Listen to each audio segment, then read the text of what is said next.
শ্ৰীমন্ত শংকৰদেৱ সংঘৰ ৯৫ সংখ্যক ৰাজ্যিক অধিৱেশনক লৈ উৎসাহৰ অন্ত নাই জামুগুৰি হাটবাসীৰ।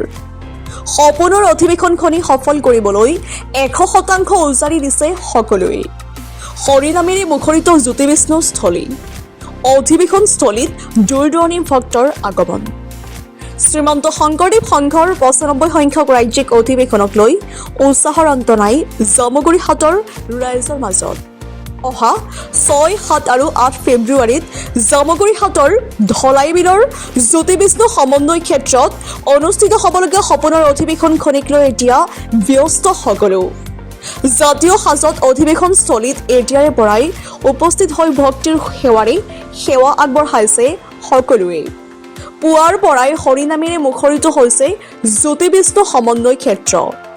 এইসকল ভক্তবান ৰাইজ পুৱাই লখিমপুৰৰ পৰা আহি হৰিনামৰ মতলীয়া হৈ পৰা দেখা গৈছে অধিৱেশনস্থলীত। ২০২৭ বৰ্ষত লখিমপুৰত হ'বলগা অধিৱেশনৰ পৰিৱেশ বুজ ল'বলৈ আহি হৰিনামত বিভোৰ হৈ পৰা দেখা গ'ল ভক্তবান ৰাইজক।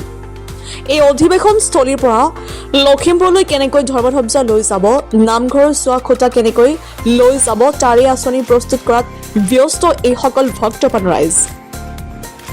নদুৱাৰ পৰা Pranshankar report digital Assam live. Sankardev সংঘৰ মূলৰ ৯৫ সংখ্যক বাৰ্ষিক অধিৱেশন এইবাৰ তেজপুৰ জিলা শাখাৰ আতিথ্যত অনুষ্ঠিত হৈছে। আমি লখিমপুৰ জিলা শাখাৰ তৰফৰ পৰা আমাৰ প্ৰাক্তন উপ পদাধিকাৰী বা আহিছে, লখিমপুৰ জিলা শাখাৰ সন্মানীয় সভাপতি বা সম্পাদক বা আমাৰ প্ৰায় ১৫-২০ জন বান্ধৱ আহিছো আমি পৰিৱেশ নিৰীক্ষণ কৰিবলৈ, যিহেতু অহা ২৭ বৰ্ষত আমাৰ লখিমপুৰ জিলা শাখাতে এই মূলৰ বাৰ্ষিক অধিৱেশনখন ভাগ অনুষ্ঠিত হ'ব।